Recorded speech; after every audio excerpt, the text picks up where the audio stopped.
Well, 2024 has come to a close and we are now in the year of 2025. So it's time to look back on 2024 and count down the 10 worst movies of the year.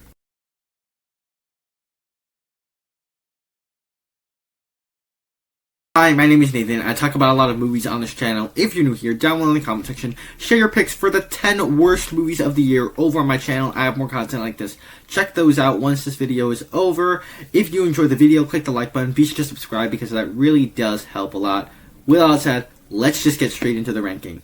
Kicking off our bottom 10, Craven. It baffles me that a movie like Craven the Hunter doesn't make it in the bottom 5 movies of the year automatically. This just shows you this is about to be a stacked list that is filled to the brink with horrible movies. And of course, the latest one that we got was Craven the Hunter. This Sony Spider-Man universe lacking Spider-Man where they take the villain and turn them into a hero simply was flawed from the very start, and this was just the final blow for this franchise. Inherently, this was a film absolutely nobody was asking for. Nobody wanted to see Craven in a movie, let alone have him be a standalone film in and of itself. Aaron Taylor Johnson is at least somewhat trying, which is why this movie isn't lower on this list, but everything else is just a mess. It is filled with some horrible dialogue accompanied by dumb sequences. Like in one sequence, Craven literally dies and gets back up because Ariana DeBose tells him to, and near the beginning of the movie, when it spends time on a backstory that we absolutely do not care about for a majority of its runtime, Craven, as a young child, is attacked by a lion, and I'm not exaggerating here, the lion blood drops into him, and that's how he gains his superpowers. What happened that day? The action sequences would have been a lot better if they weren't filled with some really bad looking special effects and VFX. And so this movie, it was just a total dud, and it was the final blow for the Sony Spider-Man universe lacking Spider-Man, where they take a Spider-Man villain and turn them into a hero. Number 9, Francis Ford Coppola's Megalopolis. Now, Francis Ford Coppola is one of the great directors of all time. He put out The Godfather and The Godfather sequels, as well as Apocalypse Now, and he's even done Bram Stoker's Dracula in the 90s. This is a guy that knows how to make movies. And with all that, he made one of the absolute worst movies of the year. Let me give you a little bit of context from the backstory of this. This was a passion project from him that he self-financed, that he has been working on since 1983. So he's literally been writing, developing the story and script for 40 years now, and finally in the year 2024 it came out to become one of the most shockingly bad movies of the year. Now, of all the movies on this list, this one was probably the most entertaining, as it was my pick for the so bad it's good movie of the year. Every single sequence put a grin on my face for the absolute wrong reasons.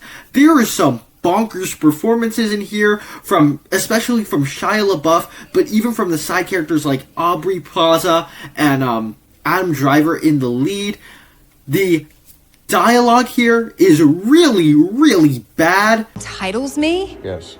Entitles me? Yes. Entitles me? Yes. So go back to the club. And with a script that he developed for 40 years, I do not understand how the dialogue is so bad. The scenes are absolutely bonkers at times. There's messy setup for plot lines that go absolutely nowhere. There's a whole side plot that lasts for literally 5 minutes about Adam Driver having sex with an underage girl that goes absolutely nowhere. It's kind of just introduced, and we don't go anywhere with it, and it's resolved within those 5 minutes. So, to keep it short and sweet, I could rant about this movie, about how bad it is all day, but to keep it short and sweet, this is a so bad it's good movie. It's hilarious watching, especially knowing Francis Ford Coppola spent 40 years working on this thing. Number 8, Tarot. Tarot was my pick for the crappiest horror movie of the year. And every year we get a handful of just horrible horror movies. This one, it was kind of tough to choose between things like, Night Swim that came out, Imaginary, Afraid-Eyed, Strangers Chapter 1. It was kind of tough to choose between all of that. And the winner was Tarot. Now, this is just kind of a stereotypical teenage horror film where it has a bunch of teenagers that go out to a cabin, they play around with this haunted deck of cards, and it proceeds to curse them and kill them one by one throughout the runtime of this movie. It follows every single bad cliche, but the characters are unusually stupid in this one. The teenagers do not act like real human beings. It's just something that feels like a bunch of executives came up with or entered in an AI computer, and this is the characterizations it just barfed out, where some of the performances, some of the people clearly know they're in a bad movie, like Jacob Batalon, and they're just phoning it in with their performance.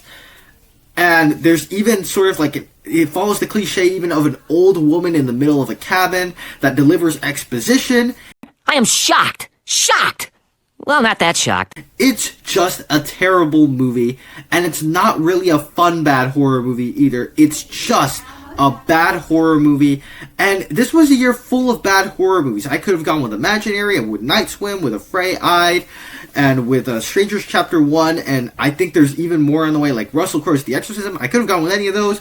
The winner of those to me was Tarot because of the stupid characters and the stupid decisions that they make, but this is my horror slot of this list. Number 7, Unfrosted. Unfrosted is the Jerry Seinfeld Netflix comedy that he released back in May.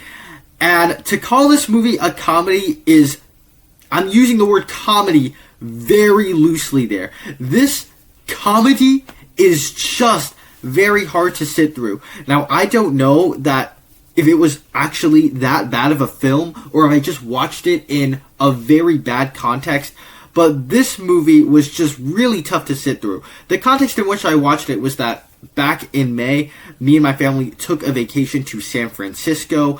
I was in the car with nothing to do, so I took out my iPad and I put on Unfrosted on the way to San Francisco. And maybe that played with my experience because I did watch it in a car, but this movie is just not funny at all. Whatever made Jerry Seinfeld so funny back when he had his own sitcom show, and that's still popular to this day, is just not present here. And instead, it's replaced with these SNL cast members. Even the production design just makes it look like an SNL movie. And the rest of the cast just isn't funny. I've never really found Melissa McCarthy funny. A bunch of these SNL cast members aren't funny. Amy Schumer has a role in this movie. And because it's not a funny comedy, it lasts only 90 minutes. And to me, it just felt so much longer than it actually was. This is a movie that I don't really think I could sit through again. So easily, it takes a spot on this list. Number 6, Saving Bikini Bottom, the Sandy Cheeks movie. This is another film that was dropped straight to Netflix. And to give you what this movie is about, it is about a SpongeBob movie centered around Sandy Cheeks. I did watch SpongeBob growing up. I still enjoy SpongeBob to this day. I don't watch it as often, but whenever it is on, I always enjoy it. I wasn't particularly excited for a Sandy Cheeks movie. When I saw that they dropped one, I was just like, okay, I'll check this out. And this just ended up to be a dreadful, dreadful watch. Inherently, this is a film that I don't think should have been made or existed in the first place, as it is a Sandy Cheeks movie, and Sandy isn't as fun of a character as some of our other characters are, especially SpongeBob and Patrick. Here it's SpongeBob and Sandy on an adventure to save their kidnapped friends at Bikini Bottom. And it just doesn't work because SpongeBob and Sandy don't really have the dynamic that SpongeBob has with the other characters in the show. They also decide to bring in Sandy's family into the mix that nobody asked for. Nobody wanted to see a Sandy Cheeks adventure where she reunites with her family. This is a load of barnacles. there are these live action segments all throughout the film where the villain subplot that are just very, very cringe and juvenile, as even for a kids movie, which it passes a bar that I don't think that I've seen cringe pass in a while, and it simply doesn't really understand the SpongeBob humor. What made SpongeBob SquarePants so funny and fun is just not really here, because Sandy Cheeks is not as fun of a character inherently. So this was just kind of a dreadful watch for me. I didn't enjoy it, and if I'm going to rewatch SpongeBob, it's not going to be anything related to this movie. Kicking off the bottom 5, Pool Man. Of all these hard to sit through movies on this list, this to me was probably one of the 2 hardest to sit through movies in the year 2024. If you do not know what this movie is, it is Chris Pine's directorial debut, where it was kind of a noir comedy, sort of drama thriller of sorts, and it is absolutely dreadful to sit through this movie from beginning to end. This is another one where I watched, not in the car on the way to San Francisco, but literally right before going to San Francisco, and I hated every single second of it. It's as a noir, I remember it being very unengaging. I remember it as a comedy, not laughing at a single one of the jokes. And what kills this entire movie is not only do I remember how unpleasant the experience was of watching this movie, I do not remember a majority of this movie. That is one big pile of shit. And Chris Pine is an actor that I enjoy watching. This might be his worst performance, and I simply do not remember anything about this movie.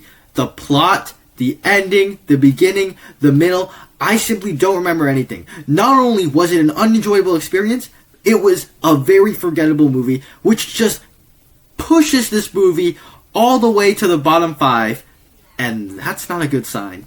In 4th place, let's go with the obvious pick, Madam Web.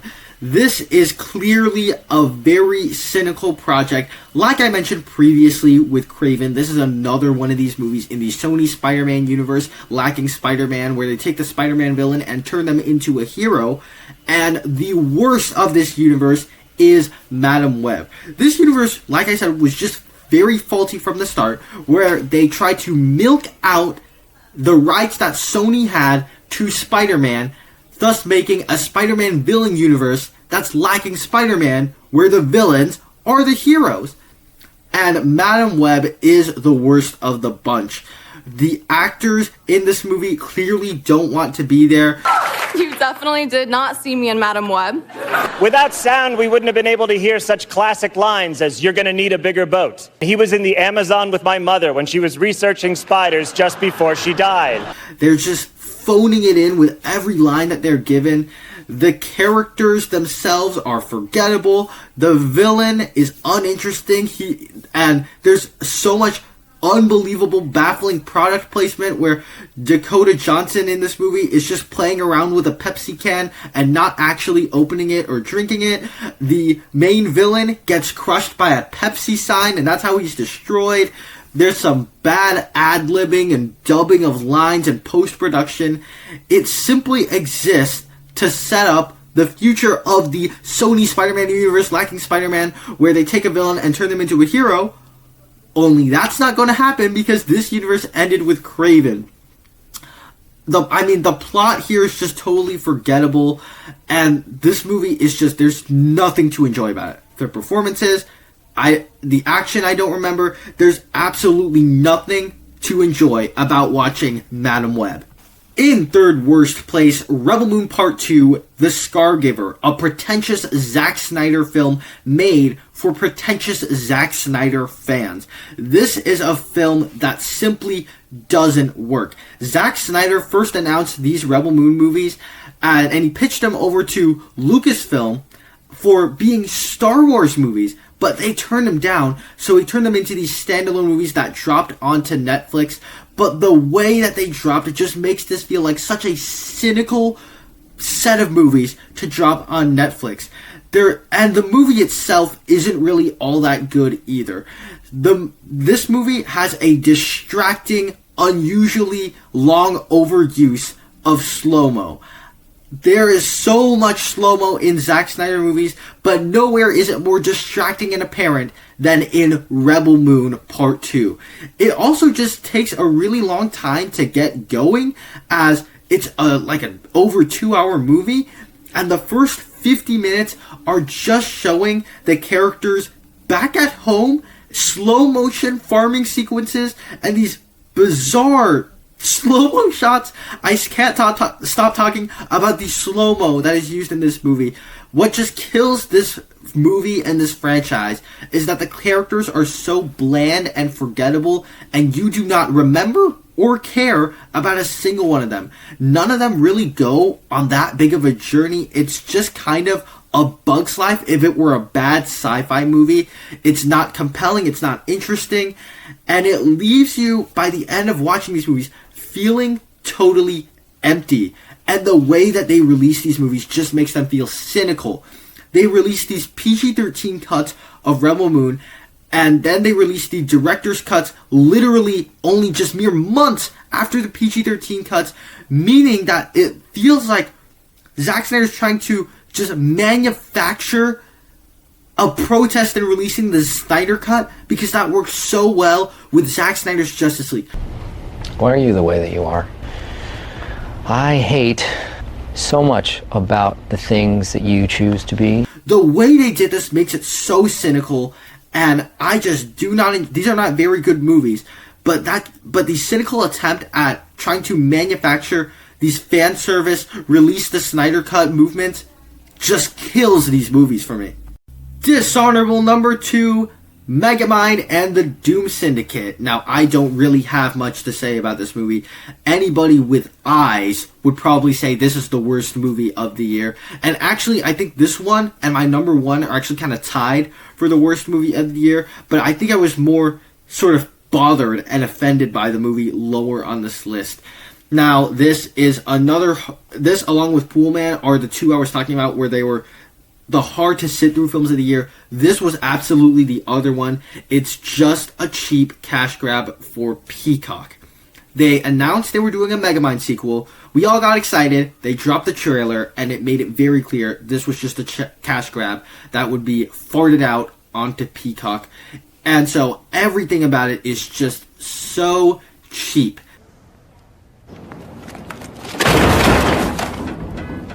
The animation looks worse than the movie that came out 14 years ago. The voice cast from the original Megamind did not return in this movie. The story is just a hodgepodge that kind of contradicts everything we learned about the first film. Generally speaking, of all the movies on this list, this is the worst made film of the year. This is just a lazy cash grab that's completely unwatchable. It was farted onto Peacock, and I have no desire to go back to this pile of garbage again. And like I said, this one's kind of tied with my number 1, but I think I'll place my number 1 definitively because it bothered me more. With all that said, the worst movie of the year, Borderlands The Movie from Eli Roth. I did not see this one in the theater. This one I was a little bit late to, but simply put, there is just no excuse for how bad and boring that this movie ended up being. I cannot believe that a movie this bad and this mainstream released in theaters. Of all of my channel's existence, this I would say is the worst movie that has come out. This movie simply just relied on star power, the posters, the trailers, and the charisma of the actors in order to sell tickets, which did not pay off because this movie bombed big time. The simple reason this one's in last place is that I can't imagine a single person enjoying this movie. I do not know who it's made for.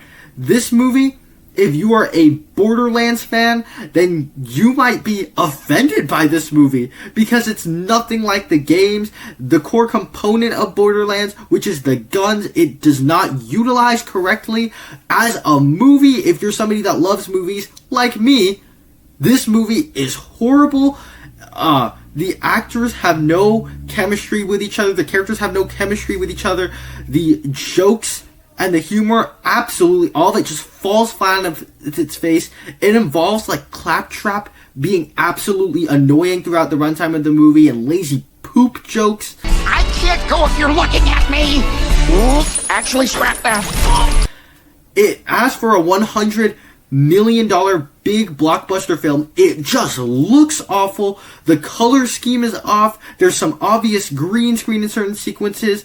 The storytelling is absolutely lazy, where sometimes they'll literally have, and I'm not exaggerating, they will have Cate Blanchett go on a planet and it's just like, hey, I interviewed some locals over a narration. Then I fought some people. And it's just that. It doesn't develop it at all. It's just narrating over things. And it's very cliche. It's lazy storytelling. And they use some of the most overused big blockbuster lines in this movie with some horrible dialogue. This was just an unwatchable chore to sit through. And I don't understand. Even after I'm aware of all the behind-the-scenes trouble with Craig Mazin dropping out, not dropping out, but refusing to be credited for the writer for this movie, and I'm aware of all that, but still, to me, that doesn't excuse how unwatchable, boring, and horrible that this movie actually turned out to be. So for me, this was the worst movie of the year. There you have it. Those are my picks for the 10 worst movies of the year. Down below in the comment section, share your picks for the worst movies of the year over on my channel. I have more content like this. Check those out right now. Thank you guys for sticking around to the end. I will see you in the next one.